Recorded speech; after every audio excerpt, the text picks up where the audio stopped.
बच्चों नमस्कार, कैसे हैं आप सब। कक्षा 7 के बच्चे ध्यान देंगे। आपका जो आज का टॉपिक हमारा संविधान, इसे आपको पहले भी कई बार कराया जा चुका है। आज सिर्फ इसका एक लास्ट क्वेश्चन होगा कि देश में स्वतंत्रता का जो हमें मौलिक अधिकार है वो क्या है। पहले तो मैं आपको क्लियर कर देता हूं। मौलिक अधिकार, देश के संविधान ने देश के नागरिकों के विकास को ध्यान में रखते हुए मौलिक अधिकार सभी देश के नागरिकों को दिए हैं, जो निम्न प्रकार है।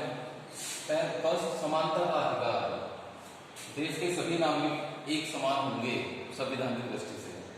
दूसरा, स्वतंत्रता का अधिकार, देश के सभी नागरिकों को प्रत्येक प्रकार की स्वतंत्रता प्राप्त होगी। तीसरा, शोषण के विरुद्ध अधिकार, अब देश में किसी का भी किसी प्रकार का कोई शोषण नहीं हो सकेगा। धर्म की स्वतंत्रता का अधिकार, देश के प्रत्येक नागरिक को अपने धर्म का पालन करने की स्वतंत्रता होगी। शिक्षा और संस्कृति का अधिकार, देश के प्रत्येक नागरिक को शिक्षा प्राप्त करने का और अपनी संस्कृति को बचाए रखने का अधिकार होगा। संवैधानिक उपचारों का अधिकार, देश के सभी नागरिकों को एक समान मानते हुए न्याय मिल सकेगा। आज इस टॉपिक के अंतर्गत मैं आपको स्वतंत्रता का अधिकार क्या है इसका वर्णन करूंगा।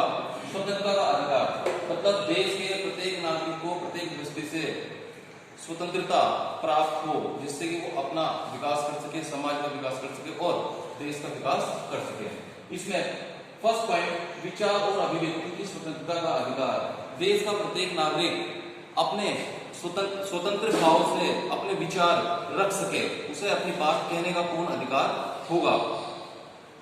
दूसरा, शांतिपूर्वक सम्मेलन करने की स्वतंत्रता, देश का प्रत्येक नागरिक अपनी बात को शांतिपूर्वक कह सके, शांतिपूर्वक लोगों को इकट्ठा करके कोई सम्मेलन कर सके, तो इस बात का संविधान देश के प्रत्येक नागरिक को अधिकार प्रदान करेगा।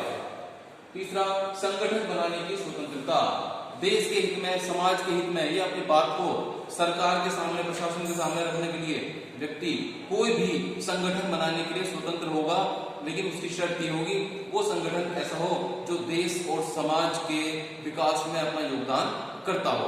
कोई संगठन ऐसा नहीं होना चाहिए जो देश की संप्रभुता और एकता को नुकसान पहुंचाए। चौथा, देश में कहीं भी आने जाने की स्वतंत्रता, देश के सभी नागरिकों को पूरे देश में कहीं भी आने जाने की पूर्ण स्वतंत्रता होगी।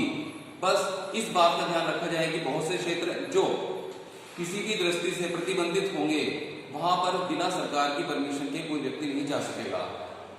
साधारण स्थिति में देश का प्रत्येक नागरिक देश के किसी भी कोने में आ जा सकता है, घूम सकता है, इस बात की स्वतंत्रता होगी।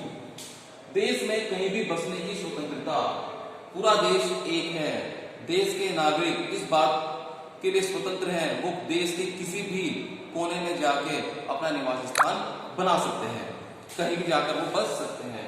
छठा, कहीं भी रोजगार करने की स्वतंत्रता, देश के प्रत्येक नागरिक को देश में कहीं भी जाके अपना रोजगार खोलने की पूर्ण स्वतंत्रता होगी। वो अपना कुछ काम कर सकता है या किसी भी राज्य में जाके नौकरी कर सकता है, इस बात का उसके ऊपर कोई प्रतिबंध नहीं होगा। आज आपका हमारा संविधान ये लास्ट टॉपिक और इसमें लास्ट क्वेश्चन था जो मैंने आपको समझाया है। नेक्स्ट वीडियो आपको नेक्स्ट चैप्टर की जल्दी अवेलेबल करा दी जाएगी। इससे संबंधित अगर किसी बच्चे को कोई दिक्कत परेशानी हो तो आप फोन करके पूछ सकते हैं। धन्यवाद।